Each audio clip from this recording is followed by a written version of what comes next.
If I could be a teacher, I honestly couldn't think of any higher calling. And on April 14th, 1986, I had this unbelievable honor of getting invited into the Oval Office to meet the President of the United States of America, Ronald Reagan, on behalf of all of America's teachers. He'd kept me waiting for over an hour and a half because he was lining up the bombing of Libya, which took place that day. So the first thing I said to him when I finally got into the Oval Office was, I said, "Mr. President, I don't appreciate being kept waiting." That's a lie. And I came into the Oval Office and he held out his hand, just like Mr. Card had held out his. Just like I trust you hold out yours. He said, "I saw you on Good Morning America this morning." That impressed me because I'd read that he didn't get up that early. And then he quoted me. He said, "When you said you don't teach English or speech or world literature, but you said you teach students, you teach kids." He says, "Well, that reminded me of some of those teachers I had when I was growing up."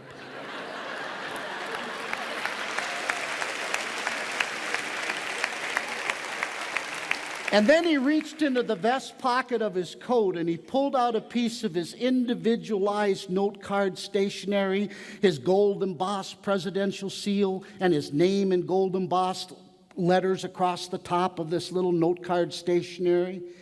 And he said, "I came across this poem," he said, "back during my Iowa days." He said it was written by Clark Mollenhoff, who was a journalist for the Des Moines Register.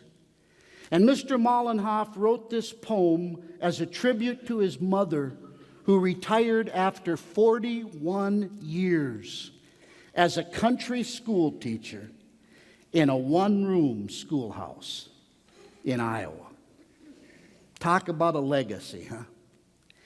And he said, "Better than anything else I've ever read," he said, "this poem explains just how important all of you are who work with kids. Especially you teachers.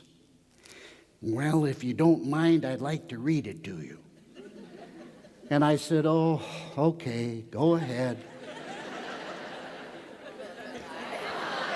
You're catching on. And so he held the poem and he looked me right in the eye. Before I share it with you, after I got that poem one day, I was reading some scripture. And I came across this letter of Paul's to the Corinthians. And Paul writes in the second letter, chapter 3, beginning with verse 2. And I'm paraphrasing it, because I'm from Minnesota and Paul was Norwegian too. And he wrote, he says, "Don't you know? Don't you know your life is a letter that everybody is reading?" Just think about that for a minute. I think by far the most valuable lessons that we teach are the lessons we teach when we don't even know we're teaching them. Your life is a letter that everybody else is reading. What do people read when they read the letter of your life? And then Paul goes on, he says, "But your life isn't a letter that's written on a tablet with a pen. It's not that kind of letter. Your life is a letter that's written on the tablet of the human heart." Wow. Your life's a letter written on the tablet of the human heart. And the president held the poem, and he looked me right in the eye. Teachers, you are the molders of their dreams. The gods who build or crush their young beliefs of right and wrong. You are the spark that sets aflame the poet's hand or lights the flame of some great singer's song. You are the God of the young, the very young. You are the guardian of a million dreams. Your every smile or frown can heal or pierce a heart. Yours are 100 lives, 1,000 lives.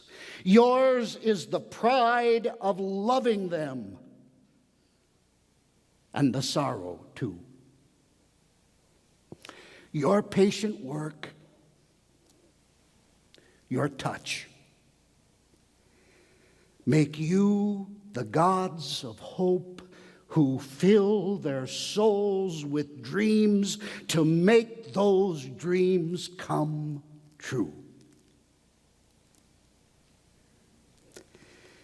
And when he was finished reading it, there were tears streaming down my face.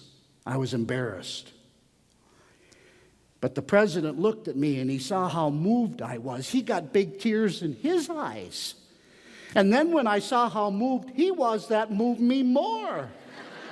It was a very moving moment. And then he looked at me, he said, well, I wrote this out in kind of a hurry. If you don't mind my chicken scratches, you can have it. His own handwriting. I took it and stared at it.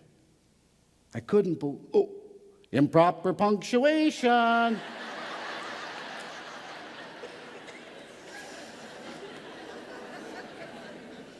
But molders of dreams.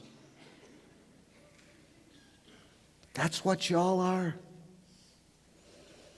And we got to reach them to teach them, dear ones. We got to reach them to teach them.